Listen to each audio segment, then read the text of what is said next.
assessments, right, in Canada. And it is just disheartening to see how people are locked in jobs and roles and jobs to be done, which matter. They're just zero value. So I was interviewing the head of their finance department, and she was saying that, legacy, we all know this. We start doing some jobs which is not relevant, right? And we haven't picked that up. So in her finance department, she started realizing that there are 50 people in the corporate office in Montreal who write reports and send it off to Edmonton and Chicago and, the regional offices. And she said, okay, I really want to know who's reading these reports. So she says, okay, instead of sending it every week, start sending it once in 2 weeks. And there was not a squeak from anybody. And 50 people in the corporate office, downtown Montreal, in high-rise, they're spending their time doing this. And being highly disheartened. But she says, okay, let's start sending it once a month and not a squeak from anybody. And she realized that there are 50 people doing jobs morning till evening, feeling they're really important and relevant, and the concept of relevancy. And nobody cares a damn what they were doing. There is a new level of organization effectiveness that is not, because org effectiveness today is measured by the hierarchy, spans and layers, right?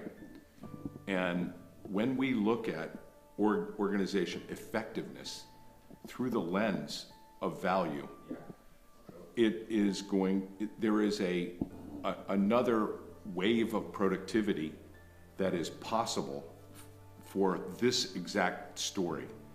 I don't exactly know how to get at it yet, but at least now we know the problem. Only then can we solve it. And I think we can find it. In other words, once we have really done the mapping of where the value is, then you can start asking the question where the value isn't, and saying, if it isn't in value today and it isn't in value tomorrow, why are we doing it?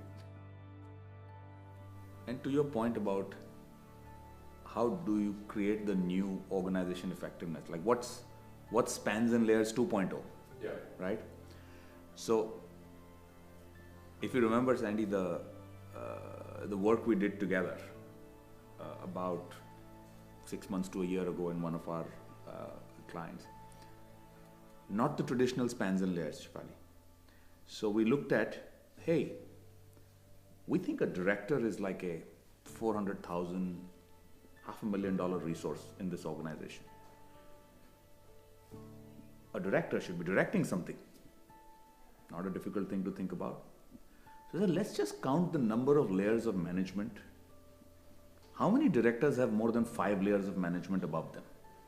I'm paying somebody $500,000, and we found 100 directors who had 6+ layers of management above them. So now you're not doing a spans and layers exercise, which is you get some benchmarks externally and you're whipping the whole organization to get to some benchmarks and not being strategic about the design, etc.